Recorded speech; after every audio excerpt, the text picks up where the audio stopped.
விஜய் வந்து வந்தால் நல்லா இருக்கும்னு நினைக்கிறோம். இல்லை, விஜய் விஜய் இப்போ வந்து பிரச்சாரம் நடக்குதுல்ல. என்னப்பா அவர் வந்து பணத்தை எடுத்துக்கு போகிறதுக்கு வரல. என்ன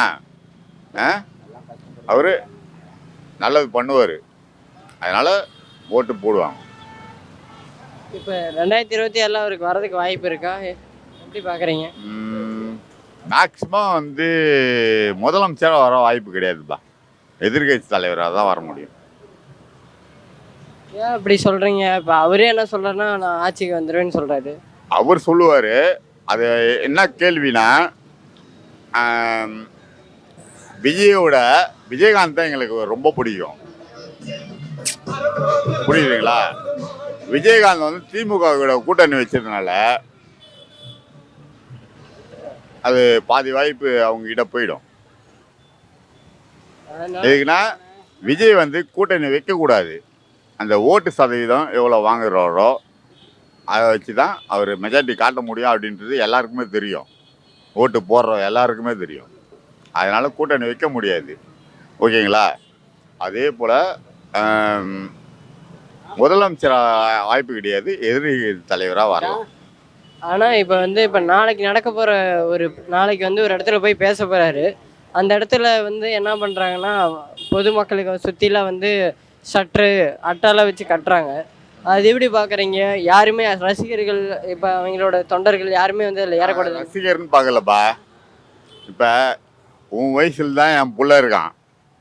என்ன விஜய்க்கு ஓட்டு போடு அப்படின்னு சொன்னால் நான் போடுவேன். என்ன எங்கள் அம்மா எங்கள் அப்பா யாருக்கு போட சொன்னாலும் போடுவோம். என்ன அவர் வந்து வாய்ப்பு உடனே எதிர்பார்க்க முடியாது. எதிர்கட்சி தலைவர் கண்டிப்பாக வருவார். அண்ணா, இப்போ வந்து விஜய் வந்து எந்த வித பிரச்சாரத்துக்கும் போகாமல் அவர் பொம்மை மட்டும் செஞ்சு அனுப்பிச்சி விட்றாரு. எப்படி பார்க்குறீங்க? அவர் வந்து ஆரம்பத்துலேருந்து வறுமையிலிருந்தா அவருக்கு வந்து அரசியல் வந்தால் தெரியும். எம்ஜிஆர் மாதிரி ஆரம்பத்திலேருந்து அரசியல் பண்ணி மக்களுடைய கஷ்டத்தை தெரிஞ்சது மாதிரி அவர் நினைக்கிறாரு. அதெல்லாம் வர முடியாது. ரெண்டாவது, நமக்கு கொரோனாவில் வந்து ஒருத்தர் நம்ம 2 வருஷமாக கஷ்டப்பட்டாலே ஒரு ஏழைக்கு ஒரு டீ வாங்கி கொடுத்துருப்பானந்தாரு. இன்றைக்கி அரசியலில் வந்துட்டு இன்றைக்கி வந்து அதை செய்கிற இதை செய்கிறேன்னு யார் நம்புவா? அந்த காலகட்டத்தில் ஒரு வறுமையில் இருந்தவனுக்கு அன்றைக்கி அவனால் முடிஞ்சது ஒரு டீயாச்சும் வாங்கி கொடுத்துருப்பானா? இன்றைக்கி அரசியல் வந்து ஓட்டு போடுன்றான். என்ன வரட்டும், நல்லது செய்யணும். ஆனால் நல்லது செய்ய முடியாது, இவனால் முடியாது. அத்தனை பேர் இப்போ 42 பேர் செத்து இருக்கும்போது அவன் பாட்டுக்கு இப்போ நிருபர் உங்களை மாதிரி நிருபர் கேட்குறாங்க, எந்த பதிலும் சொல்லாமல் அவன் பாட்டுக்கு பதிலே சொல்லாமல் அவன் பாட்டுக்கு பிளேட் ஏறி மெட்ராஸ் வந்து பத்துக்கிட்டான். இவெல்லாம் இடையில எங்கே பார்ப்பான்? ஒரு பானை சோத்துக்கு ஒரு சோறு பதம், அது ஒன்று போதும் அவன் பார்த்தது. ஒரு சிலர் என்ன நினைக்கிறாங்கன்னா, விஜய் வந்தால் நல்லாயிருக்கும்னு நினைக்கிறாங்க. விஜயெல்லாம் வந்து ஒன்றும் பண்ண முடியாது. அதெல்லாம் விஜய் என்ன ஒன்றும் பண்ண மாட்டாங்க. இப்போ மொத்தத்திலே அரசியல் பேசுகிறான்னா, மத்திய சர்க்கார் வந்து அவனை வந்து ஐடியில் வச்சு மிரட்டிக்கிட்டு பண்ணி வச்சுருக்கான். அவன் அரசியலுக்கு வரணும்னு இஷ்டமே கிடையாது. சென்ட்ரல் கவர்மெண்ட் பண்ணுற வேலை பயந்துக்கிட்டு அரசியலுக்கு வந்திருக்கான்னு தவிர வேறு ஒன்றும் கிடையாது. அது நம்ம மக்கள் தான் அனுபவிக்கணும். நம்ம மக்கள்னால் வந்து விஜய் வந்து அப்படி மக்கள் வந்து இவன் ஆட்சி நடத்துகிறான்னா இவன் ஆட்சியை வந்து இவனை அமுக்குறாங்க, அவ்வளோதான், வேறு ஒன்றும் இல்லையப்பா. விஜய் வந்தால் நல்லா இருக்குமா? நல்லா நாட்டில் மக்களே கேளுவேன், வயசானவங்கெல்லாம் வரக்கூடாது. வயசானவங்க வரக்கூடாது. நம்ம பிள்ளைங்க, நீங்கள் இருக்கிறீங்க நாங்கள் இருக்கிறோன்னா பிள்ளைங்க தான் வரணும், வயசானலாம் வரக்கூடாது. அது வந்துட்டு அவங்கவுங்க இஷ்டம். அது வந்துட்டு கட்சியை வந்துட்டு என்ன சொல்கிறது, அதெல்லாம் வேறு மாதிரி இது. படத்தில் தான் வந்து ஒரு டூப்பு ஒரு நடிகராக இருப்பாங்க. இப்போ நிஜத்துலேயும் அப்படி இருக்காரு. அவரு இப்போ பண்ணுறணுன்னு இதாக இருக்குது, அதனால தான் பண்ணுறாரு. ஒன்றும் தப்பு ஒன்றும் இல்லையா. 2027 அவர் ஆட்சிக்கு வருவாரா? எப்படி 2027 அவருக்கு ஆட்சிக்கு வருவாரா? வாய்ப்பு இருக்கா? அது வாய்ப்பு கிடையாது. வாய்ப்பு இருக்கான்னு தெரியல, அது ஆண்டவன் செயல். நீங்கள் யார் வரணும்னு நினைக்கிறீங்க? நம்மளுக்கு இதுதான் வரும், திமுக தான் வரணும். ஏன் திமுக சொல்கிறீங்க? அது வரதான் நல்லது. இது வந்து விஜய் வந்து முதல்ல வந்து இப்போ தான் கட்சி ஆரம்பிச்சிருக்கிறாரு. அவர் என்ன பண்ணணும்னா, இனிமேல் இந்த எலெக்ஷனில் விட்டு இந்த எலெக்ஷனில் என்னென்ன பண்ணுறான்னு பார்த்துட்டு அட்லீஸ்ட் அடுத்து இந்த கவுன்சிலர் எலெக்ஷன் வரும்போது அதில் வந்து ஒரு 5-6 கவுன்சிலர் வந்தால் அந்த அந்த வார்டில் அந்த கவுன்சிலர் என்ன பண்ணுறாங்கன்னு பார்த்துட்டு அடுத்த முறை வந்து அந்த சட்டமன்றத்துக்கு வந்தால் சட்டமன்ற எலெக்ஷனில் நின்று சொன்னார் நல்லாயிருக்கும். ஏன்னாக்கா நாங்கள் வந்து இந்த வார்டில் இந்த மாதிரி செஞ்சுருக்கோம் அப்படின்னு. இதுவரையுமே விஜய் வந்து இந்த தமிழ்நாட்டுக்கு என்ன பண்ணியிருக்கிறாரு? இப்போ வந்து அவர் சொல்கிறாரு, நான் வந்து 300 கோடி 500 கோடி சம்பாதிக்கிற விட்டு நான் அரசியலுக்கு வந்திருக்கேன்னு சொல்கிறாரு. இப்போ அதில் 500 கோடி விட்டுட்டு இதில் 5000 கோடி சம்பாதிக்க வந்திருக்காருன்னு தான் நான் சொல்லுவேன். இது என்னுடைய கருத்து. ஆனால் இன்னைக்கு ஒரு சில இளைஞர்களாக இருக்கட்டும், இல்லைன்னா ஒரு சில தாய் ஒரு பிள்ளை பெற்ற அப்பாவாக இருக்கட்டும், தான் மகனுக்கு அந்த நடிகரை பிடிக்கிறதுன்றக்காக நான் அந்த நடிகருக்கு ஓட்டு போகிறேன்லாம் சொல்கிறாங்க. அதை எப்படி பார்க்குறீங்க? அதுதான், நடிகருக்கு ஓட்டு போட்டாக்க தமிழ்நாடு உருப்படாமல் தான் போவோம். இப்போதைக்கு ஆட்சி நல்லா இருக்குது. அதாவது திமுக வந்து என்றைக்குமே மத்தியில் வந்து காங்கிரஸ் வந்து இருந்தால் தான் இருந்தனால தான் அந்த இந்தியா வந்து இவ்வளோக்குள்ள வளர்ந்துச்சு. இன்றைக்கி பிஜேபி அரசு நாங்கள் வந்தனால தான் நல்லா வளர்ந்துருக்குன்னு சொல்கிறாங்க. கிடையவே கிடையாது. காங்கிரஸ் இல்லைனாக்க இன்றைக்கி இந்தியா இல்லை. தமிழ்நாடு வந்து காமராஜரும் கலைஞரும் இல்லைனாக்கா தமிழ்நாடு இல்லை. இது காங்கிரஸ் ஆட்சி வந்து இப்போ இன்னைக்கு என்னன்னா ஒரு கேள்வி, இப்போ காங்கிரஸ் வந்து தமிழ்நாட்டு ஆண்டா நல்லா இருக்குமா? கண்டிப்பாக நன்றாக இருக்கும். அதில் மாற்று கருத்து கிடையாது. 2026 யார் வரணும்னு நீங்கள் நினைக்கிறீங்க? திராவிட முன்னேற்ற கழகம் அந்த கூட்டணி வந்தால் நல்லாயிருக்கும். தமிழ்நாடு நன்றாக இருக்கும். அக்கா, இப்போ வந்து விஜய் வந்து எந்த வித ஒரு இடத்துக்கும் போகாமல் விஜயோட சிலையை வச்சு அனுப்புகிறாங்க. அதை எப்படி பார்க்குறீங்க? நாங்கள் விஜயை நம்பலை சார். நம்பல. நாங்கள் திமுக தான் வெற்றியாகும். நாங்கள் விஜயை நம்ப மாட்டோம். இல்லை, இப்போ விஜய் வந்து ஆட்சிக்கு வந்தால் வந்து எல்லாத்துக்குமே எல்லா வீட்டுக்கு வந்து பட்டதாரி ஆக்கிறேன் அப்படிலாம் சொல்லியிருக்காங்க. சும்மா வேஸ்ட்டு பேச்சு தான் ஆகும், வேலைக்கு ஆகாது. ஏன் அப்படி சும்மான்னு சொல்கிறீங்க? எங்களுக்கு நம்பிக்கை இல்லை அவர் மேலே. இப்போ தானே திடீர்னு ஆட்சிக்கு வர்றாரு, அதனால் அவர் மேலே எங்களுக்கு நம்பிக்கை இல்லை. இப்போ உங்களுக்குன்னு வயசு பையன்லாம் இருப்பான்ல, அவங்க வந்து எல்லாம் விஜய் இல்லை எங்கள் வீட்டில் அதெல்லாம் ஒன்றும் இல்லை. எங்கள் வீட்டில் வயசு பசங்க இருக்கானுங்க. ஷூட்டிங்கில் தான் வேலை செய்கிறாங்க. ஆனால் அது நம்பிக்கை இல்லை அவனுங்களுக்கும். ஸ்டாலின் தான் எங்களுக்கு. ஆமாம். ஏன் ஸ்டாலின் சொல்கிறீங்க? ஒரு சிலர் என்ன சொல்கிறேன்னா, ஸ்டாலின் அவர்கள் வந்து கடனை வாங்கி வச்சுட்டாருலாம் சொல்கிறாங்க. இல்லைங்களே, எங்களுக்கு உதவி நிறைய பண்ணுறாரு. எங்கள் பேர பிள்ளைங்களுக்கெல்லாம் காலை திட்ட உணவு போடுறாரு, படிக்க புக்கு நோட்டு தராரு, மத்தியானம் சாப்பாடு போடுறாரு. எங்களுக்கு வண்டி பஸ்ஸு விட்ருக்காரு, மகளிர் பஸ்ஸு. இப்போ 5000 கொடுத்தாரு, மாதம் 1000 ரூபா போட்டார். இப்போ 2000 சொல்லியிருக்கார். அதனால் நாங்கள் நம்பிக்கையாக இருக்கோம் அவர் மேலே. அப்போ 2026 அவரே வந்தால் நல்லா இருக்கும்ன்றீங்க? எங்களுக்கு அவர் வந்தால் நல்லாயிருக்கும். இவர் இப்போ 2027 வராரு. 2029 வந்து உதயநிதி ஸ்டாலின் வந்தாலும் உங்களுக்கு ஓகே. எங்களுக்கு உதயநிதி ஸ்டாலின் வந்தாலும் ஓகே தான். சிலையை வச்சு அனுப்பிச்சுறாங்களா? விஜய் பொம்மை மாதிரி வச்சு அனுப்புறாங்க. எம்ஜிஆர் எப்படி படுத்து கிடந்து ஜெயிச்சாரு ஆண்டிப்பட்டி தொகுதியில்? நீங்கள் தான் சொல்லணும்.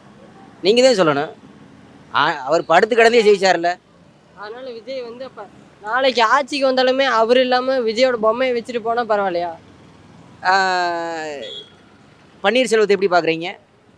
ஜெயலலிதா ஜெயிலுக்கு போன வருஷம் பன்னீர்செல்வம் எப்படி முதலமைச்சராக இருந்தார்? இவர்கிட்ட யார் மாற்று அரசியலுக்கான இப்போ ஜெயலலிதா போகும்போது நம்பிக்கையான அரசியல்வாதியே வந்து யார் இருந்தாருன்னா பன்னீர்செல்வம் இருந்ததுனால கொடுத்தாங்க. இவர்கிட்ட யார் இருக்கா? புஷி ஆனந்த் கொடுப்பாரா, இல்லை யார் கொடுப்பா? ஆதவ அர்ஜுன கொடுப்பாரா, இல்லை இங்கேருந்து அதிமுகலேருந்து 2 பேர் போனாங்களே அவங்களுக்கு கொடுப்பாரா? யார் கொடுப்பாங்கன்னு நீங்கள் நினைக்கிறீங்க? எப்பொழுதுமே தமிழக அரசியல் வந்து சினிமா அரசியல் தான். அண்ணாதுரை காலத்திலிருந்து இப்போ நடிகர் விஜய் வரையும் சினிமா அரசியல் தான். விஜயை மத்தலும் அந்த டார்கெட் பண்ணி அந்த கேள்வியை வந்து கேட்கவே கூடாது. விஜயை வந்து டார்கெட் பண்ணி கேட்கல, அவர் தான் அது மாதிரி பண்ணியிருக்காரதுனால தான் அதற்கான கேள்விகள் எழுப்பப்படதில்லை. அவருக்கு சுதந்திரம் கொடுக்கலங்க. 78 ஆயிடுச்சு. 78 ஆண்டுகள் ஆயிடுச்சு இந்திய சுதந்திரம் வாங்கி. சரிங்களா? 78 ஆண்டுகளாகி ஒருவர் வந்து ஜனநாயகபூர்வமாக தேர்தலில் நிற்கிறாரு. தேர்தலை வாக்கு சேகரிக்கும் பொழுது அவருக்கு உண்டான பாதுகாப்பை வந்து மக்களுக்கு ஜனநாயக ரீதியாக காவல்துறை கொடுக்கணுங்க. அது மக்கள் கூட தான் செய்வாங்க. மக்களை கட்டுப்படுத்துற கடமை யாருக்கு இருக்கிறது? கட்டுப்படுத்தும் போது ஒரு சிலர் தான் நம்ம கட்டுப்படுத்த முடியும். இன்னைக்கு வந்து மக்களை அதிக அளவில் கட்டுப்படுத்த முடியாதில்லை. கட்டுப்படுத்த வேண்டிய கடமை காவல்துறைக்கு இருக்குது. சரிங்களா? அரசு துறைக்கு இருக்கணும். அதுதான் ஜனநாயகம். ஏன் கட்டுப்படுத்த முடியாது? எதுங்க கட்டுப்படுத்த முடியாது? கட்டுப்படுத்தணுங்க. அதாங்க ஜனநாயகம். அதுதாங்க சம்பளம் வாங்குறாங்க. எதுக்கு சம்பளம் கொடுக்குறோம்? காவல்துறைக்கு எதுக்கு சம்பளம் கொடுக்குறோம்? ஜனநாயகபூர்வமாக கட்டுப்படுத்தணும். அதுக்கு தான் சம்பளம் வாங்குறாங்க. அது முடியாதுன்னா என்ன? எதுக்கு வேலையை ராஜினாமா பண்ணிட்டு போயிடலாம்ல காவல்துறை? சரிங்களா? கட்டுப்படுத்தணுங்க அதாங்க காவல்துறை. அதுதான் ஜனநாயகம்.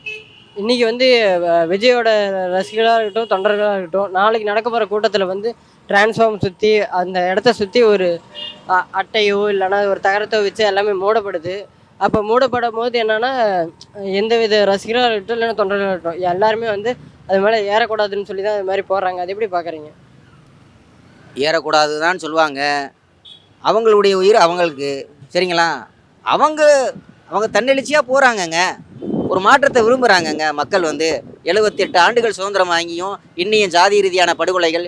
எங்கள் சேலம் மாவட்டத்தில் வந்து ஒரு பொதுக்கூடத்தில் ஒரு மாணவி தண்ணீர் குடிச்சதுக்காண்டி அந்த தலைமை ஆசிரியர் அந்த சேலத்தில் வந்து கண்ணை பிடுங்கினதை கேள்விப்பட்டிருக்கீங்களா?